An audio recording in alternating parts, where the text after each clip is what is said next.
Olá, seja bem-vindo ao podcast 45 do Primeiro Tempo. Continuamos aqui na nossa versão remota, nesses tempos de pandemia, mas sempre trazendo gente legal para compartilhar conosco suas histórias e, claro, o seu olhar, nos ajudar a refletir sobre tudo isso que estamos vivendo nesses tempos de pandemia.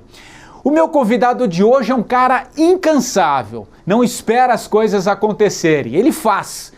Costuma, inclusive, contrariar as estatísticas que normalmente apontam que quem nasce em bairros mais periféricos, em bairros mais violentos desse país, dificilmente vence na vida. O papo desta semana é com um cara que saiu de uma favela em Maceió para ganhar o mundo. Trabalhou na Baidu, Google da China, foi executivo do Facebook no Vale do Silício, foi sócio da XP Investimentos e tudo isso com apenas 34 anos. Eu estou falando do neurocientista, filântropo, estudioso aí dos comportamentos humanos, Wesley Barbosa, que também, aliás, é um podcaster. Tudo bem, Wesley? Que legal falar com você, ótimo, cara. Agora aí com essa energia que você tem, aí você eleva, fica até arrepiado. Eu quero morar no corpo do Wesley que você descreveu. Eu menti muito, acho que não tem muito propósito no que eu disse ali, cara. Tem total. É que às vezes ouvir de si mesmo pela animação da outra pessoa talvez seja um pouco mais emocionante. É que eu acho que você tem uma história muito legal. A gente já teve uma conversa há um tempo no programa que eu apresento aos sábados, né? O Conversa na Pan, mas ali era uma outra dinâmica, era um papo um pouco mais rápido, né? Aqui no podcast a gente pode estender um pouco, conhecer mais a sua história, que é incrível, cara. E quando eu fiz uma pesquisa que o seu nome chegou por indicação de alguns ouvintes, ouça o Wesley, tem uma história muito legal. E, cara, pelo que eu fiz aqui, pelo que eu trouxe na descrição, 34 anos você já fez muita coisa, cara. Você é um incansável mesmo, é isso? Eu tenho no jargão do Vale do Silício, que o Facebook prega muito, que até o Zuckerberg, na hora que foi lá na frente do Senado, com aquela crise que teve com a Analytics, ele teve que se explicar por que a empresa tem um cartaz que se chama Move Fast and Break Things, que é mova-se rápido e quebre as coisas. E eu defino muito a minha vida em duas frases, essa é uma delas. Eu não costumo passar muito tempo planejando, porque quando você planeja muita coisa, você acaba se envolvendo com medo. E eu sou muito de plano de ação, não de planejamento. Entendeu? Então, ao invés de pegar as esferas do que eu quero conquistar e como eu quero conquistar, eu trabalho com o micro, eu trabalho com o dia a dia. Eu sempre costumo falar que se você faz 70% da sua semana se aproximar, né? Fazendo coisas que vão te aproximar de quem você quer ser no final do ano, aquelas ações ali aos poucos, quando você chegar no final do mês, você vai estar cada vez mais próximo. Então eu acho que a minha vida é muito pautada nisso. É menos pensamento e mais ação, é isso? Eu acho que até vi uma entrevista sua que você fala, quando você foi para a China, alguém perguntou, como é que você vai para a China? Ele falou, vou pegar o avião e vou. eu achei... Tem um pouco isso, cara, você voa e toma decisão e faz. Como é que é esse processo? Acho que é legal pra gente compartilhar com quem tá nos ouvindo, que a gente fala muito de propósito aqui no programa, né? Como é que é esse momento de ação? Você não planeja muito, você faz, é isso? É que, assim, quando a gente fala planejar, a gente tem na nossa imaginação, né, acesso a memórias de que a gente para, senta, anota e fica introspectivo sobre o futuro. Não é que você pensa menos. É que você nunca deixa de pensar, né? Nós somos seres pensantes, né? Nós temos um córtex pré-frontal que ele nos permite pensar a todo momento. Você está pensando o que você está me perguntando, eu estou pensando no que eu vou te responder, e é esse processo inteiro que se dá o pensamento. Então, na verdade, ao invés de eu separar um tempo para pensar sobre o que eu devo fazer, eu vou fazendo enquanto penso. É a melhor forma da multitarefa, né? Você usa a sua inteligência na ponta do seu dedo. Até porque a maior parte dos nossos neurotransmissores estão conectados, né, dos neurônios, aliás, estão conectados ao tato. Então, não há menor metáfora que isso. Se o nosso tato contém uma conexão maior com os nossos neurônios, isso quer dizer que o fazer, ele faz você pensar melhor. Isso tem a ver com agir, então, que eu acho interessante. Quer dizer, você tem uma ideia Em vez de você ficar pensando muito, a ideia está se construindo, vê se é isso que eu estou entendendo. A ideia vai se construindo, mas você vai fazendo, quer dizer, e aí você vai sentindo. É mais ou menos, não ficar muito, sair um pouco do campo das ideias e trazer um pouco para a realidade, ainda que a ideia permeie a ação. É isso que você está querendo dizer? Por exemplo, eu vou te dar um exemplo bem interessante. Quando a gente começa a pensar em tocar um instrumento novo, por exemplo, você vai pensar qual é o instrumento, você pensa no seu histórico, né? Você pensa, não sou um cara que tem muito malemolência, então não sei se eu gosto tanto de música. Aí são vários componentes que fazem com que você bloqueie o seu pensamento para a execução.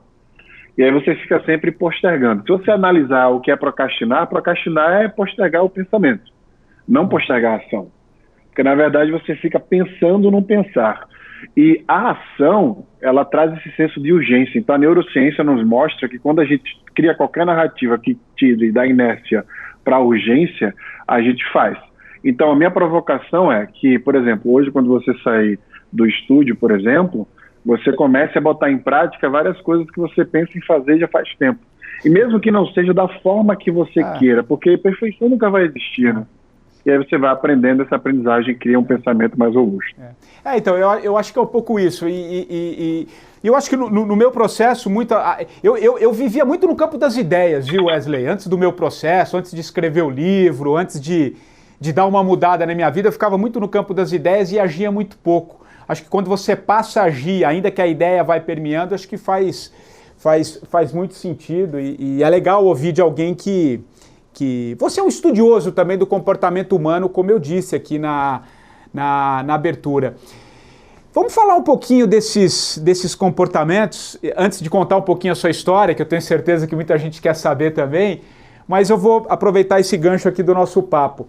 No seu podcast, que você traz semanal, cara, é muito legal porque você pega algumas temáticas e você vai discorrendo. Você lê um artigo que você achou interessante, você vai e conecta com a forma como a gente age, né? Então você fala muito sobre intuição. Eu vi um capítulo que você falou muito sobre o poder da intuição, né? O que é intuição de fato, como ela pode nos ajudar. Eu acho muito, muito interessante. Então, para começar esse papo, para a gente entrar, fala um pouquinho, como é que é esse processo de estudo? O que é a neurociência? O que é que necessariamente você faz que te dá essa possibilidade de entender os nossos comportamentos, cara? De que forma você age? Acho que é legal você falar um pouco sobre isso, antes da gente entrar. Eu ajo muito pelo meu DNA. Eu abraço quem eu sou. Nós somos animais. A gente não faz parte de uma cadeia onde nós estamos no topo dela. Isso é errado em diversas circunstâncias. A gente é parte de um ecossistema, não um egossistema, onde você está no topo disso e aí você vê os animais de cima para baixo só porque você tem um poder cognitivo maior que eles. Nós somos animais, nós temos os mesmos padrões de mamíferos similares, né? Todos os mamíferos têm neocórtex também, por exemplo. A gente tem esse poder cognitivo maior devido à mutação genética. Então, ao invés de eu lutar contra quem eu sou, ao invés de eu querer me socializar porque é certo ou errado fazer isso ou pensar aquilo, eu abraço quem eu sou, a minha existência. E eu descobri na neurociência uma potencialização da minha existência. Eu vou te dar um exemplo. Não é novidade que a neurociência já fala há muito tempo sobre isso, que quanto mais você é original, ou seja, quanto mais você é egoísta sobre o que você quer fazer, o seu córtex pré-frontal, que está ligeiramente atrás dos seus olhos ali, ele tem maior atividade. Isso quer dizer o quê? Que o seu self, que a psicologia chama, né, o seu eu, ele está mais concentrado nessa região racional do cérebro. Então, quanto mais você faz o que você sente que deve fazer, mais você concentra atividade nele. É propósito? Então, o que é que isso me permite? Isso é o propósito. É isso que eu ia falar agora. O que é que isso me leva a concluir? Se tudo que eu fizer, eu faço com o propósito de que eu vim e eu preciso executar aquilo porque é aquilo que me faz ser melhor, né? Ou seja, ser quem eu sou, tem até uma frase muito boa que é plus ça change, plus c'est la même chose. Quanto mais se muda, mais se é o mesmo. Porque, na verdade, a provocação é que você não vai mudando, você vai se descascando. E aí por isso que muita gente chega numa idade mais avançada e fala, a gente acha que quando a experiência chega, né, que as pessoas deixam de ter medo, ter vergonha, etc., mas não é necessariamente pela idade. É que a idade te forçou a perceber isso. Mas você pode perceber isso sem ser velho. É por isso que você olha para mim e fala, pô, tu só tem 34 anos, só que eu sou uma pessoa extremamente intensa no que eu sinto. E eu sempre falo que egoísmo e felicidade são temperos do mesmo prato. Eu usei meu egoísmo para fundar uma ONG. Eu até falo que o altruísta é o maior dos egoístas. Ele só faz o bem porque ele se sente bem quando ele faz aquele bem. Ele não é um ser vazio que aí ele largou a vida inteira dele para fazer o bem das pessoas para se sentir vazio. Não. Ele se sente completo, ele se sente ele mesmo. E eu acho que isso, Patrick, é o que me diferencia da maioria das pessoas ao meu redor, porque enquanto está todo mundo introspectivo para ser aceito por um bando, que é uma questão genética do mamífero, né?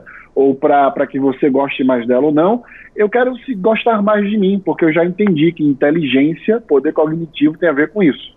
Com você se aceitar e colocar na ponta da caneta o seu propósito para trabalhar com ele. Não, tem todo sentido, concordo, acho que plenamente com o que você disse, acho que tem muito propósito no que você acabou de dizer.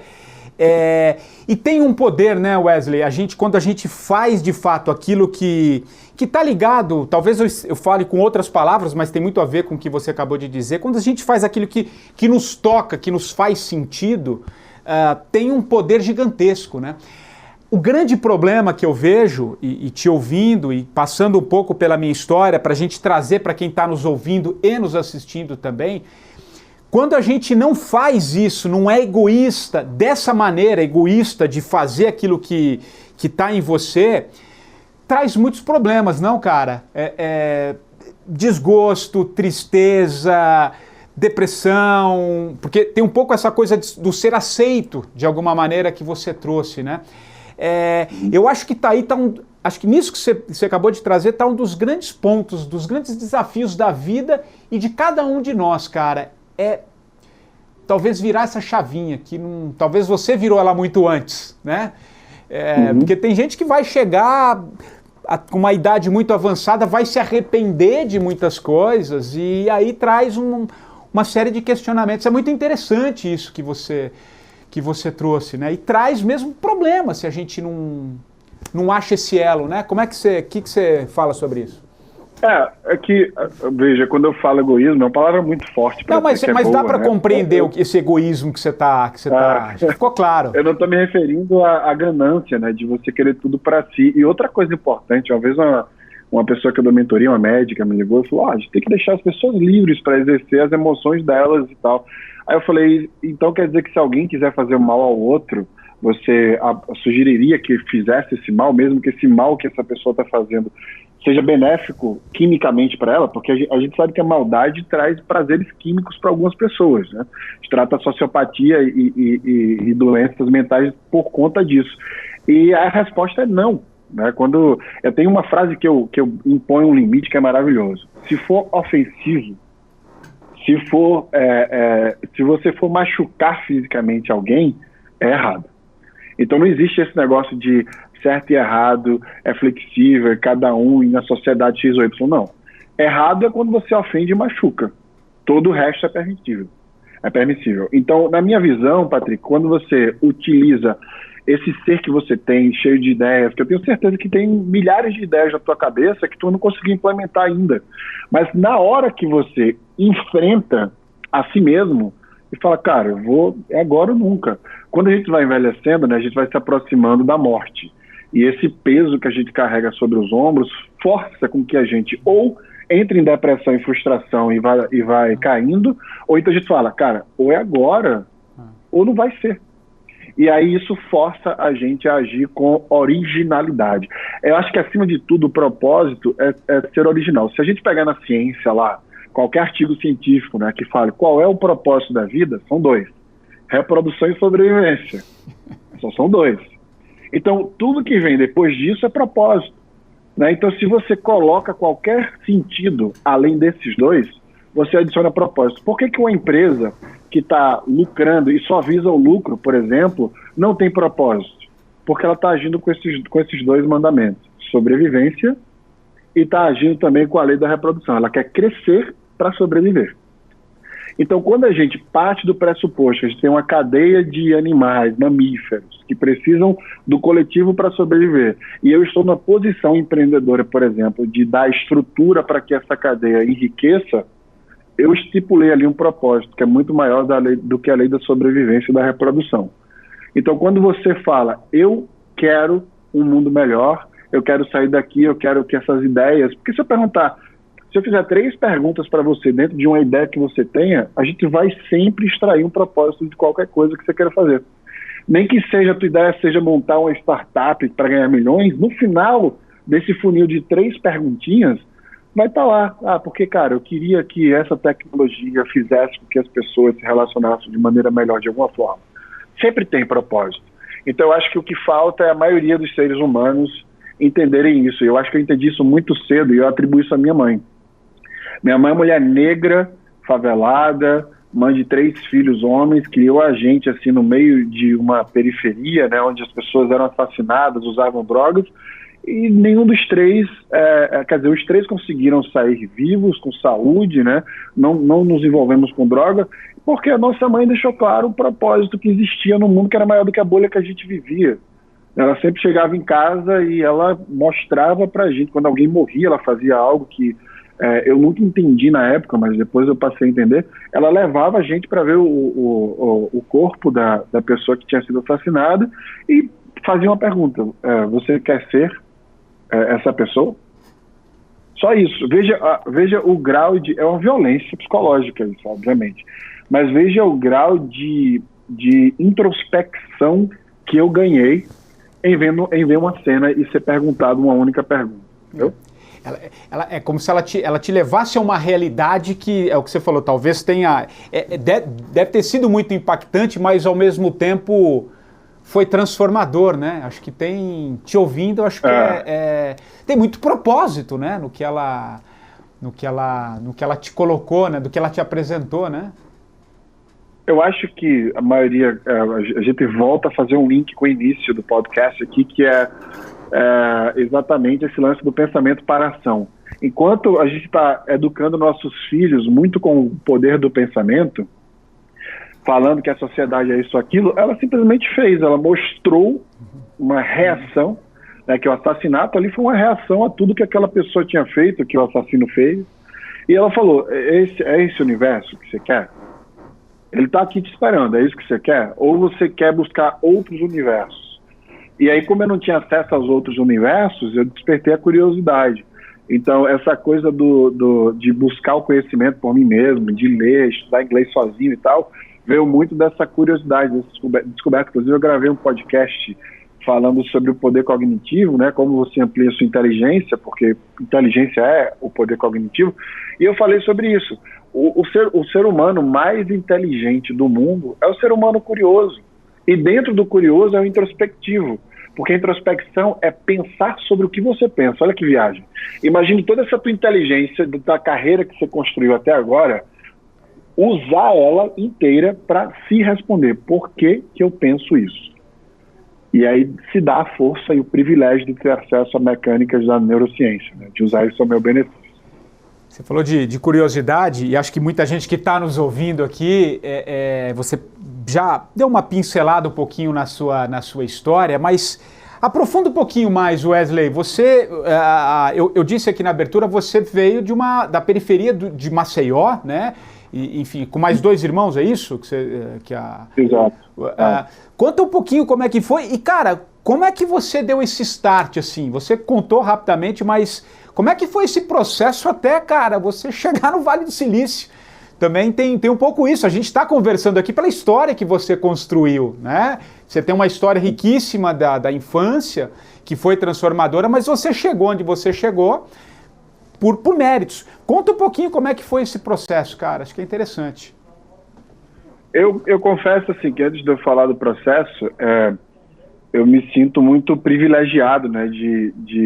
Eu já tive algumas profissões. Eu já fui ator, né? Foi a minha primeira formação. Eu palestro, eu sou professor e tal, e executivo. E de alguma forma eu estou sempre envolvido com a mídia para falar do meu trabalho. E todo mundo, todo jornalista que conhece minha história sempre fala: entendi, legal, mas vem cá, conta um pouco aí de como você chegou, porque a sua história também, eu acho isso um privilégio muito grande, ter vivido o que eu vivi e ser uma história em paralelo à minha carreira. E, cara, como eu já falei, eu tive uma mãe que me botou no braço como uma bola de futebol americano, né? E saiu derrubando todo mundo na frente dela. Eu fui muito bem educado para as coisas ruins do mundo. Minha mãe, ela foi uma professora dos malefícios do mundo. Ao invés de ela ficar falando para mim, não põe o dedo na tomada, ela falava, se você pôr o dedo na tomada, vai acontecer isso aqui, fica à vontade. Pode pôr, mas você vai morrer. Então, eu acho que isso foi uma escola muito grande para mim, para me despertar muito cedo. Eu morava numa favela, era uma favela que tinha córregos em tudo que é lugar, se chovia, a água entrava na casa, era um lugar que não cheirava bem, era um lugar que eu lembro que muitas vezes era bolacha cream cracker no café da manhã, no jantar, e eu reclamava, e minha mãe falava que é melhor do que passar fome. Então, foi uma infância que, apesar de não ter faltado nada, como minha mãe mesmo diz até hoje, comparativamente ao mundo, era muito pouco, né? A gente não chegava a ser miseráveis, né, como a ONU considera, mas por conta da questão de renda mensal, mas a gente estava ali numa linha tênue, né, de um dia não poder comer o que a gente queria e comer bolacha com manteiga. Isso vai nutrir quem? Eu tenho aqui nos meus braços, eu não sei se dá para ver pela câmera, marcas de furúnculos, né? Ou seja, os vermes habitavam o meu corpo. Você tem ideia do que é isso? De você dormir com verme dentro de você.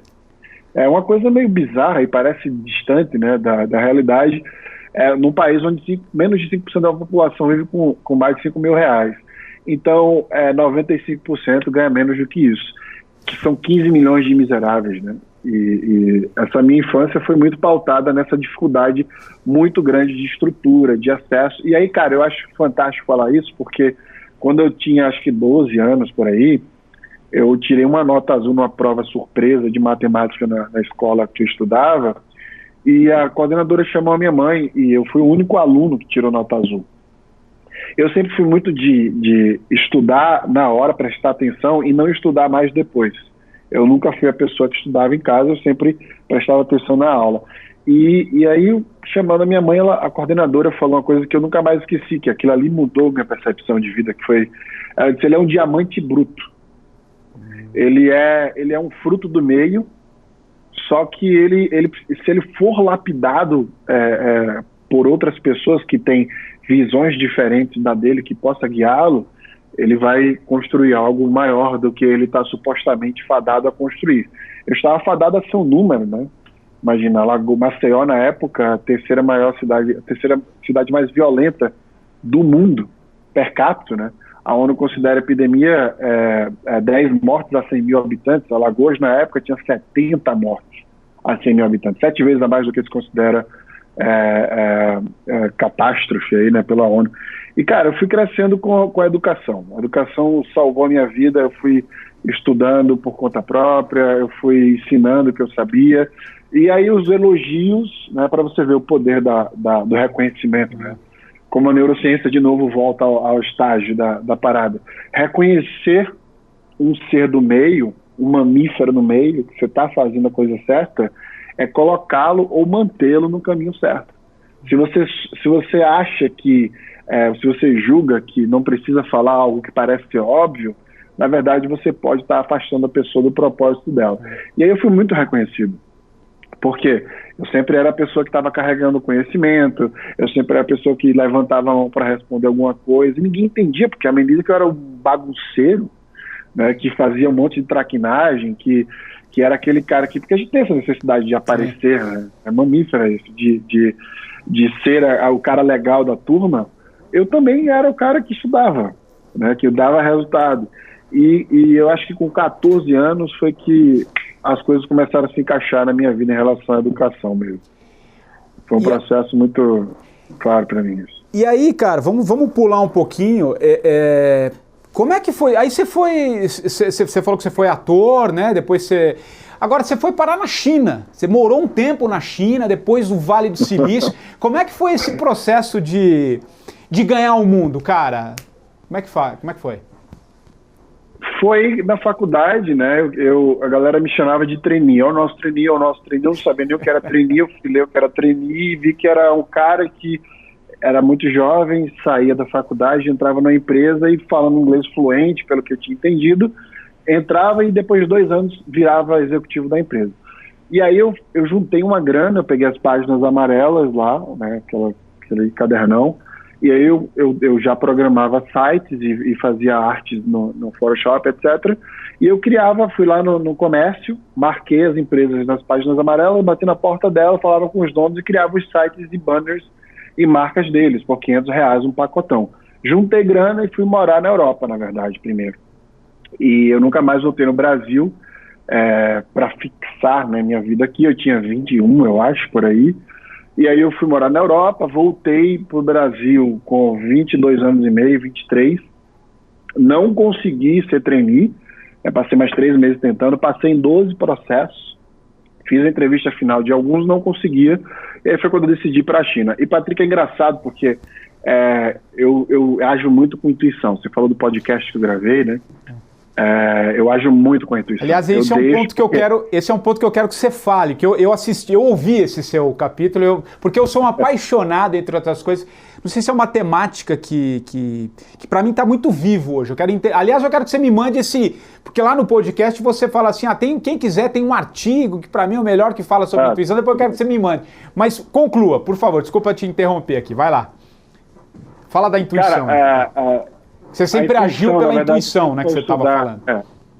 Nosso primeiro cérebro é o intestino, né? Se a gente estudar genética e essa transformação genética da espécie, né? Os mamíferos vieram dos répteis, né? E aí a gente foi adquirindo características e transformando essas características devido à nossa flexibilidade de adaptação genética, que é involuntária.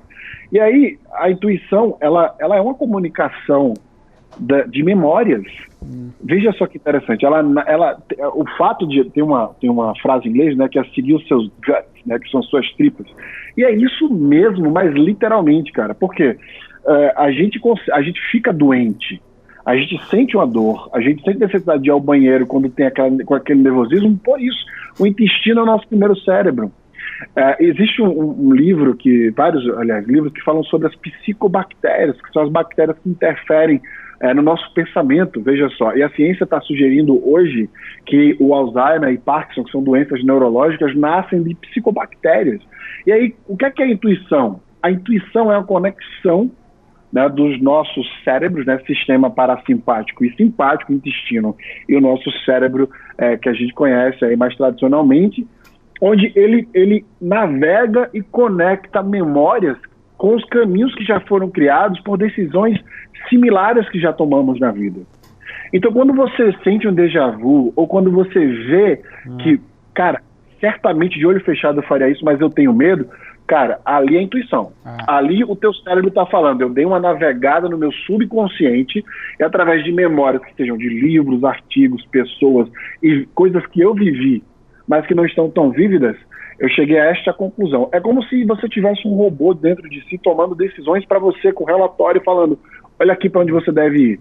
E aí o seu medo e o cortisol, que impede você, que é o hormônio de estresse, né, que impede você de enxergar com inteligência a realidade, afasta você da decisão por intuição.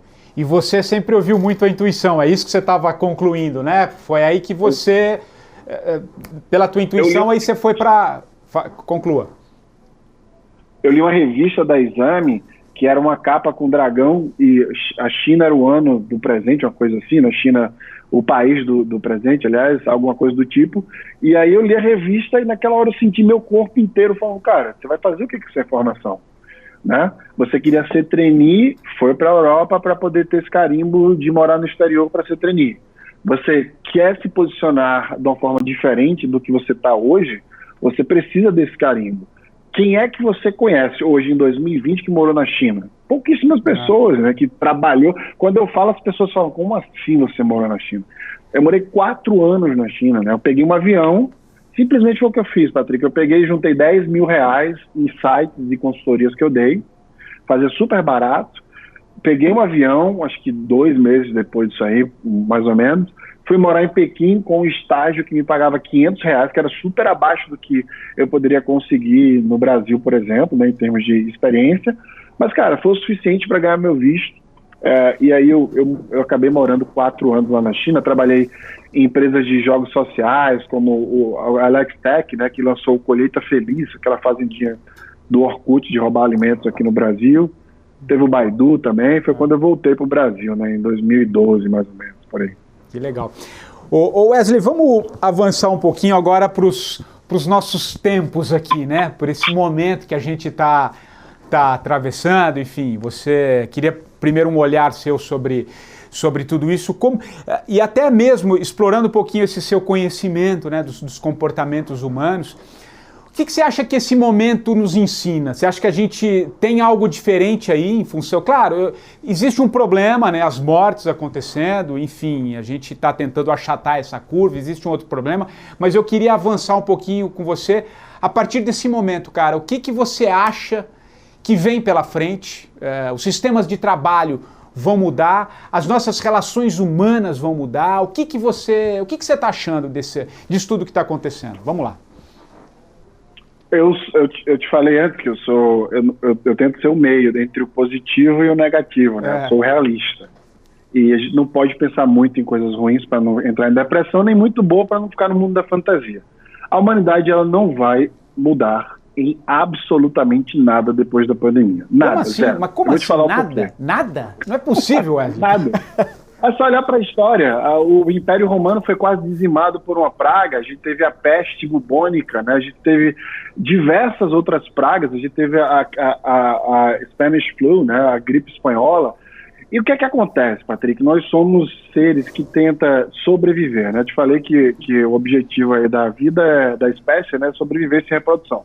A gente vai se adaptar a este momento para sobreviver. Vai vir a vacina, a gente está isolado, outros não, etc. Vai sobreviver. O que é que vai acontecer?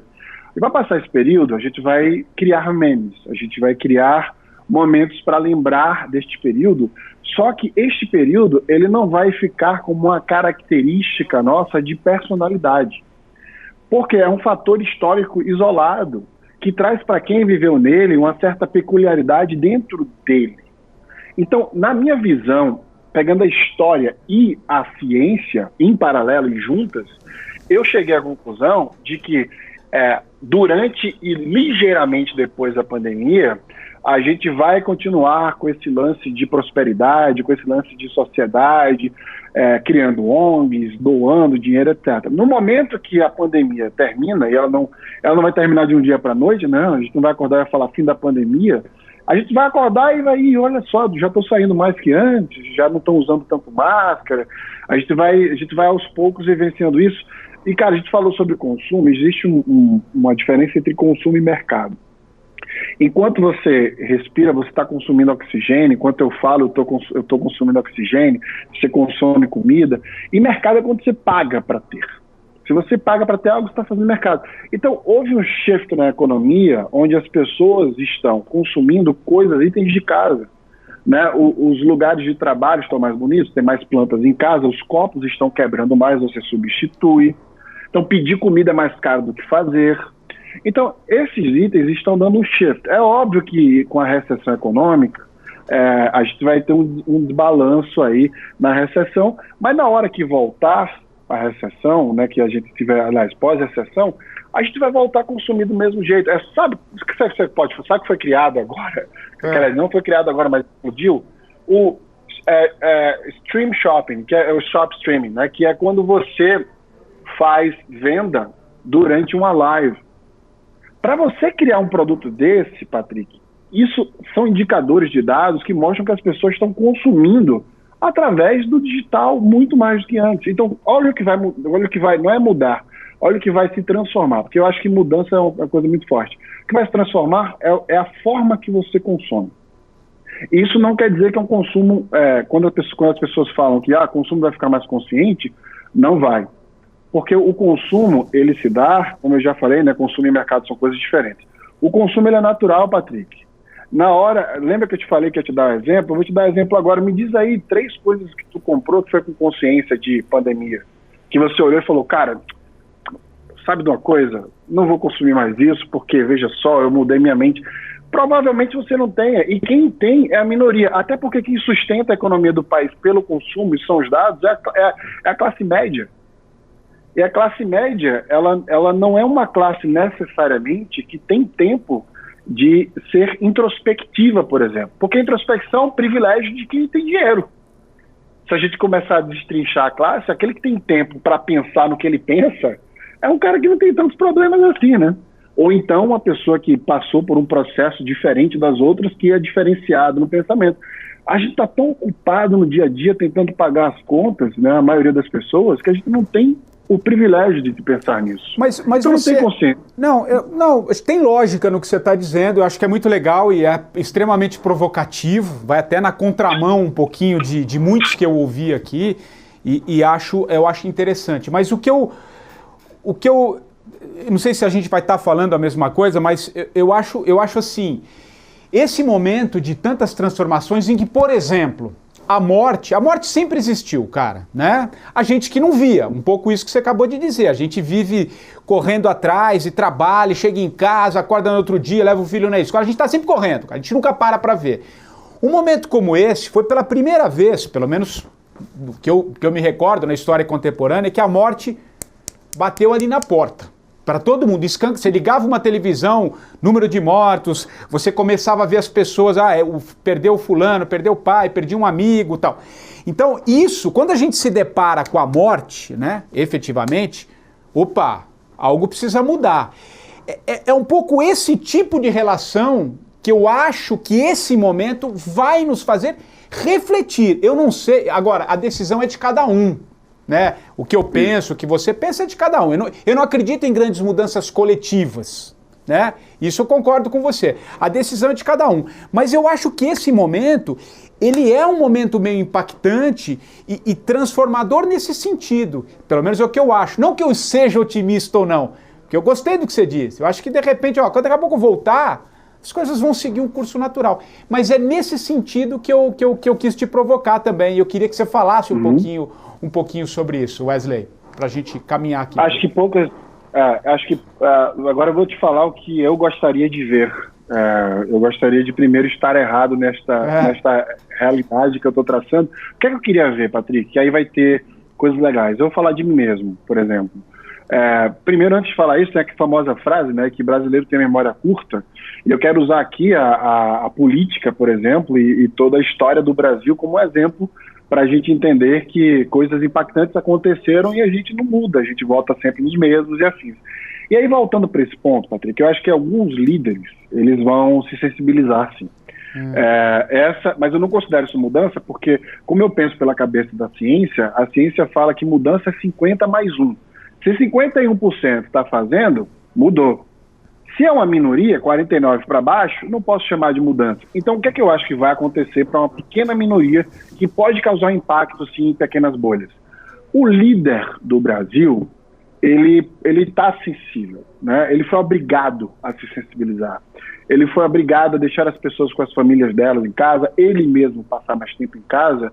E eu não preciso que as pessoas trabalhem até tão tarde. Olha que eu estava perdendo, minha filha fez um bolo para mim e eu nunca fui em casa para comer esse bolo. Cara, eu criei uma ONG no meio da pandemia. Se eu estivesse no Vale do Silício, eu não teria criado uma ONG.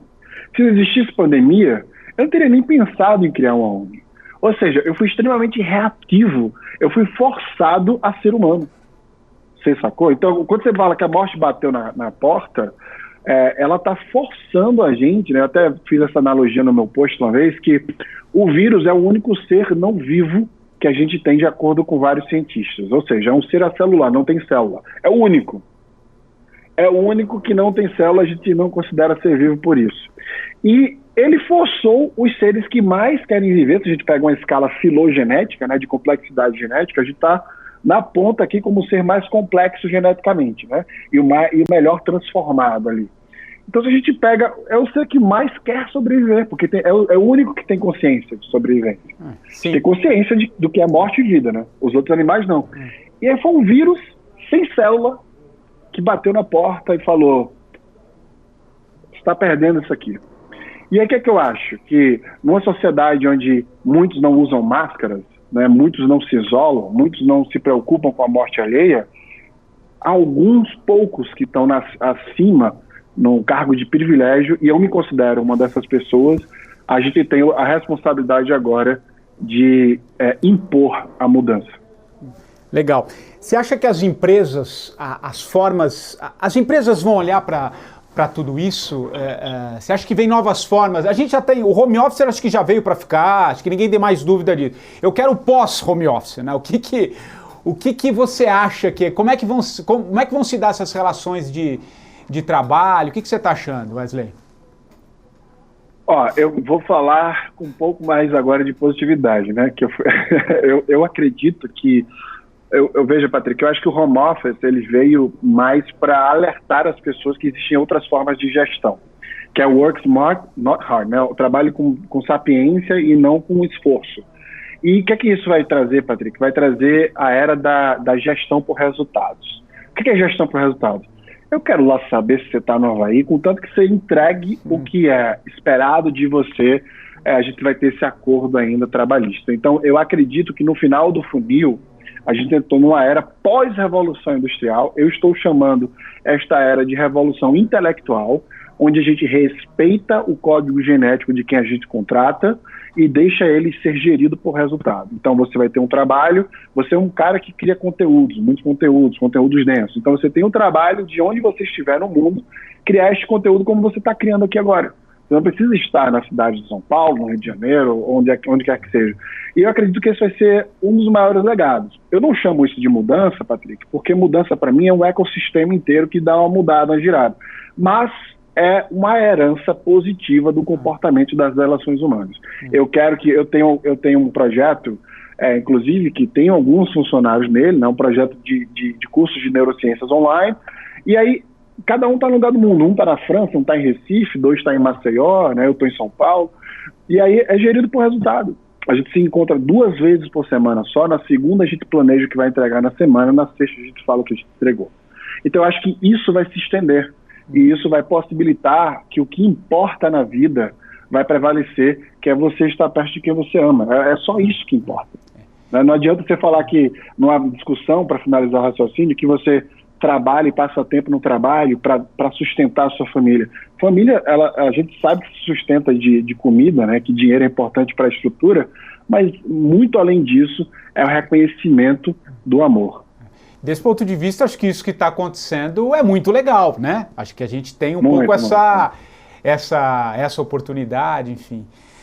Pô, Wesley, cara, eu acho que a gente podia ficar aqui mais 45 minutos, que é o tempo normalmente que eu uso aqui da nossa conversa. Eu acho que, pô, você é aquele cara te ouvindo assim, acho que o papo fluiu, a gente está aqui há 40, quase 45 minutos.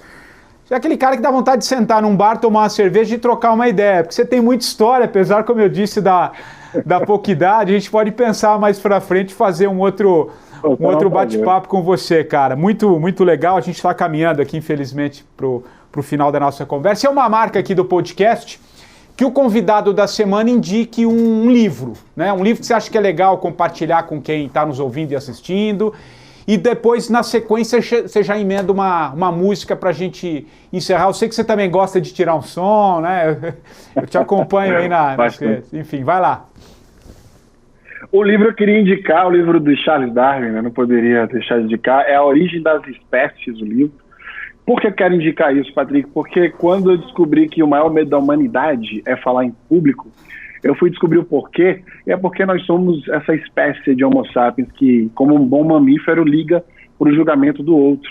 E eu descobri isso lendo um livro sobre essa nossa transformação genética. Então é um livro que eu acho que, independente da sua área, é um livro extremamente interessante para você entender, quando você olha no espelho e fala, por que eu faço isso? Por que eu sou isso? E é o livro que te dá muitos respaldos para poder te dar o autoconhecimento no final do funil. A música, eu quero indicar uma música do Beirute chamada Elephant Gun, né? Arma de Elefante. Por quê?